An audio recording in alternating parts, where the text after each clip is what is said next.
Onde e em quem depositamos a nossa confiança? Salve Maria Puríssima!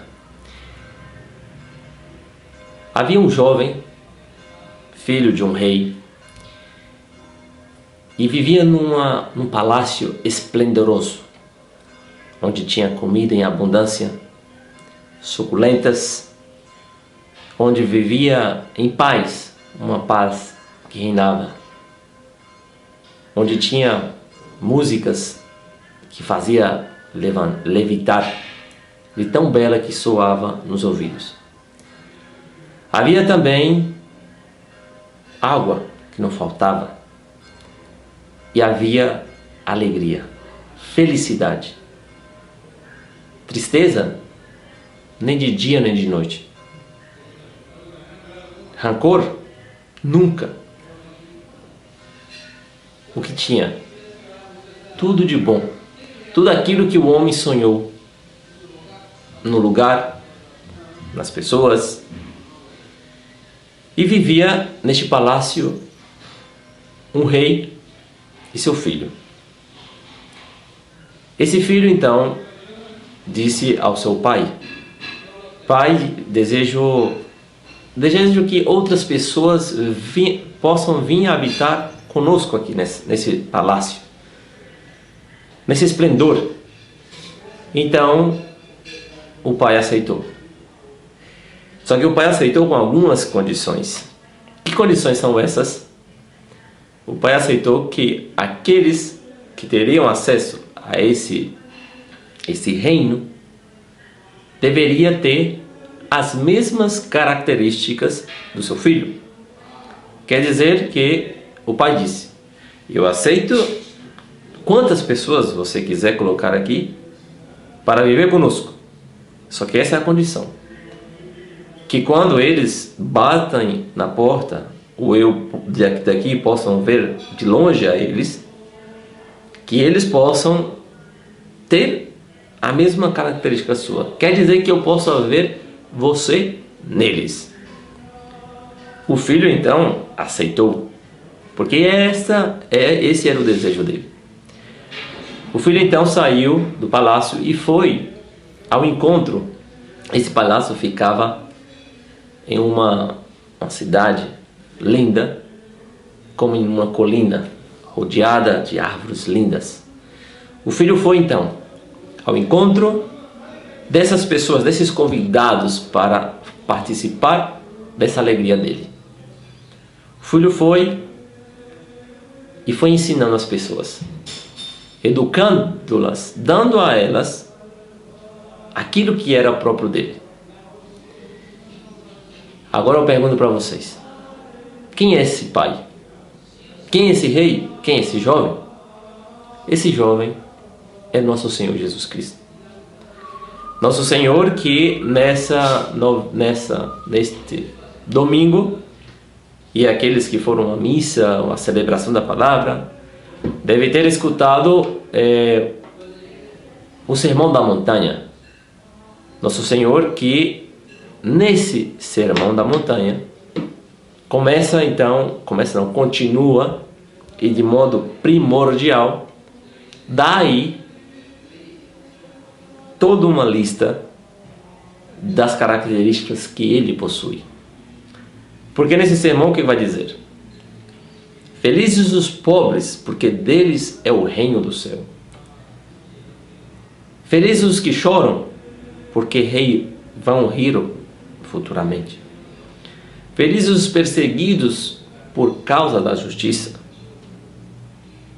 porque um dia esses serão consolados. E felizes os pobres, Jesus quer dizer aqui, não é uma pobreza material só. Pode ser também, mas não é essa pobreza que Nosso Senhor está dizendo. Não é você pegar suas coisas e dar para todo mundo e ficar pobre. Não. Nosso Senhor está dizendo pobre de espírito, principalmente. E por que essa pobreza de espírito? Que, em resumo, consiste em ter um coração de criança. Como é esse coração de criança? Por quê? Porque outra passagem bíblica, Nosso Senhor disse, quando os discípulos queriam tirar as crianças de perto de Jesus, Ele falou: deixa vir as crianças, porque delas é o reino de Deus, dos céus, e daqueles que se pareçam com elas. Aqui, Nosso Senhor já está dando a chave de leitura de explicação para essa leitura. Esses pobres são as crianças. São nós quando nos fazemos como crianças. Quer ver mais especialissimamente? Uma criança, por exemplo, quando ela está muitas vezes nos seus jogos aí, brinquedos, coisas mais lindas às vezes. E quando chega o pai, em geral, o que essas crianças fazem? Deixa tudo e corre em cima do pai. Esse é o desapego que Deus quer dos pobres de espírito. Felizes os que choram. O que é chorar? Não é chorar por qualquer coisa. Jesus chorou algumas vezes. Chorou quando o seu melhor amigo morreu, Lázaro. Chorou quando ele viu Jerusalém, essa Jerusalém que não aceitou a sua vinda. Quer dizer, Nosso Senhor chorou quando via que o outro não ia bem. Assim deve ser aqueles que choram. Chorar não por qualquer coisa, mas chorar principalmente quando vê que uma pessoa está num pecado e possa ser que ela não vá para o céu. Chorar por aqueles que não alcançou o céu. Chorar pelas desgraças do mundo, principalmente aquelas que afetam a alma. E depois também os perseguidos. Quantas pessoas hoje são perseguidas, às vezes até na própria casa? Quando se decidem a amar a Deus, às vezes os próprios da casa são aqueles que vê, não, está muito exagerado, está muito encabulado, não sei o quê. E também vai hoje um jovem dizer em público, eu vivo a castidade. Vai um jovem dizer, eu rezo o texto todo dia. Eu me confesso a cada semana, a cada 15, a cada um mês. Eu tenho uma namorada e não vivo relação sexual com ela. Vai dizer isso para ver as perseguições que vêm. Felizes desses jovens, felizes deles, porque deles é o reino dos céus. Felizes desses perseguidos, porque deles eles um dia serão consolados. E felizes quantos hoje em outros países estão sofrendo martírios, morrendo por Cristo, perseguidos, esses serão consolados. Mas dessa passagem, desses ensinamentos, esse jovem, Jesus Cristo, que está dando aí já quem é Ele e como nós devemos imitá-lo para poder entrar nesse reino dele, nesse palácio celestial, para viver com Ele, com o Pai, por toda a eternidade, onde não teremos choro, não teremos ranger de dentes, não teremos tristezas, será uma alegria eterna. Esse jovem, esse Jesus está nos dando não só ensinamentos, mas está nos dando a própria vida dele, mostrando quem ele é e como fazermos para um dia estar com ele na glória eterna. Por isso eu quero enfatizar essa primeira bem-aventurança que ele diz: feliz, benditos os pobres de espírito. Em outras palavras, felizes aqueles que se fazerem como crianças, confiantes no seu Pai. Características de criança, qual é? Total dependência do Pai e praticamente sem proteção de si mesmo. Uma criança, ela não se protege a si mesma, ela não pode. Tudo que ela faz, ela depende de seus pais.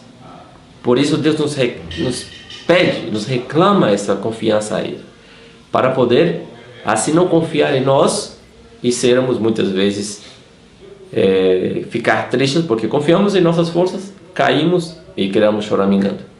Confiamos então no Pai Celestial.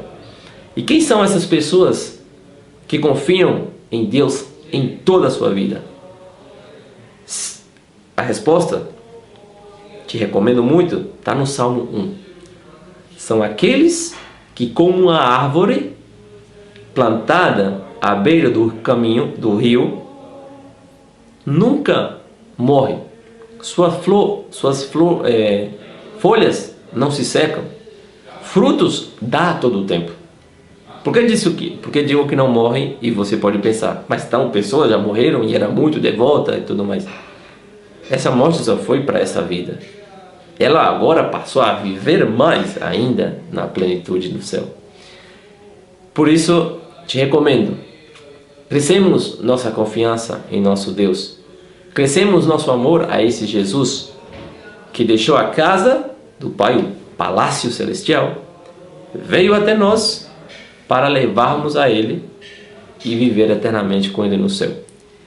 Para isso, te recomendo encarecidamente que todos os dias dessa semana, de maneira muito especial, escolha uma horinha do dia e leia meditando. Não leia como um livro qualquer. Leia o Salmo 1. E leia bem tranquilo e vai refletindo, deixando que essa palavra entre na sua alma. E você vai ver que muitas das coisas que acontecem contigo é porque ainda não vive, ou comigo também, é porque não vivemos ainda esse Salmo 1. Não somos este que é como uma árvore plantada na beira do rio, que dá fruto a todo tempo, não se seca suas folhas, e assim é o desejo de Deus para conosco. Então, vivemos esse salmo, meditando e rezando ele todos os dias dessa semana, para que sejamos verdadeiramente imagem e semelhança de Jesus Cristo, para que Deus Pai, quando nos olha lá do céu e também no nosso coração, porque Ele possa dizer: esse já não é Antônio Luiz, essa não é Maria, esse não é Bernardo. Ele vê e diz: é meu filho nele. Devido às nossas obras de caridade, a nossa vida igual a Cristo. Que Nossa Senhora, junto com o glorioso São José, assim como educou o menino Jesus, assim eles nos eduquem, para poder nós, assemelhando ao divino menino Jesus, alcançar a glória celestial e viver já aqui na terra, no nosso interior, com Deus e eternamente na glória celeste, com os santos, os anjos, toda a milícia celeste. Salve Maria Puríssima. Muito bem, se gostou desse vídeo, quero te pedir que dê um like no joinha que aparece embaixo, compartilhe esse vídeo com os demais, para poder, assim, levarmos a outras pessoas a que sejam imagem e semelhança de Cristo, logo serão felizes aqui na terra, plenamente no céu. Salve Maria Puríssima.